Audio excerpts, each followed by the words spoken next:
So yeah, as I stated before, a part of what we're doing, when we're helping our clients look for space, doing the needs assessment analysis, like really honing in on finding out what your wish list is. Going to, usually we try to do like what's your top 10 or top five most important must-haves, non-negotiable items that need to be accommodated.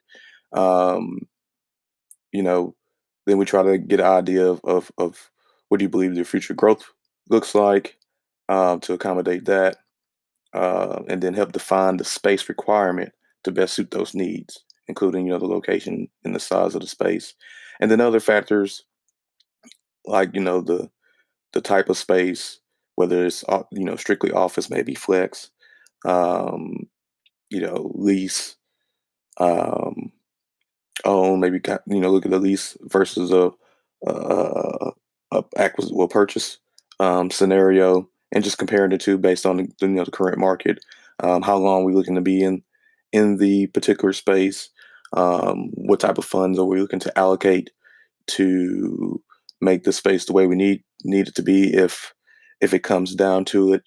So just kind of going through that entire process initially, and then going in and honing in into the locations, especially if the objective, which when we're dealing with clients now a lot, is you know helping them leverage real estate to be more competitive. And what I mean by that, a lot of businesses now are looking to leverage real estate to not only attract talent but retain it. Right?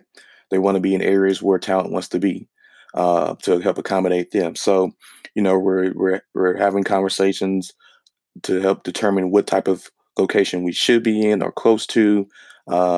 Kind of going over the overall asking rents in that area, the typical office types, and then helping our clients kind of weigh against their priorities and goals versus finding the right area that meets those needs.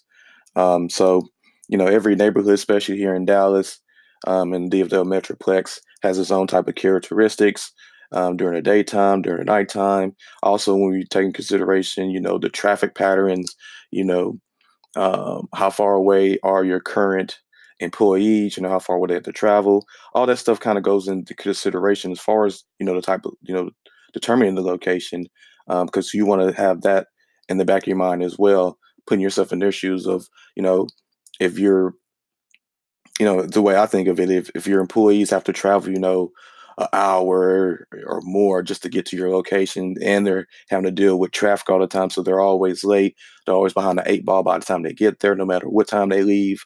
That kind of reduces their productivity. So especially if you have a large concentration of employees in a certain location, either trying to locate closer to them, and then within that area are the areas that offer kind of that, you know, what people are aiming for, that work, live, and play atmosphere, where not only can they go to work, but they enjoy being at work because of additional amenities.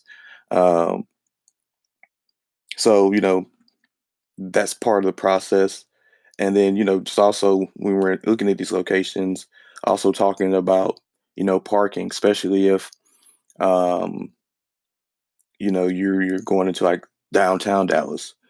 Parking is very, very limited, so you have to take in consideration of how many paid spots we might have to pay for, or can we negotiate to get that done, and then additional spaces, or working out a particular system to accommodate the space for parking for not only your employees, but also your clients that come to visit you.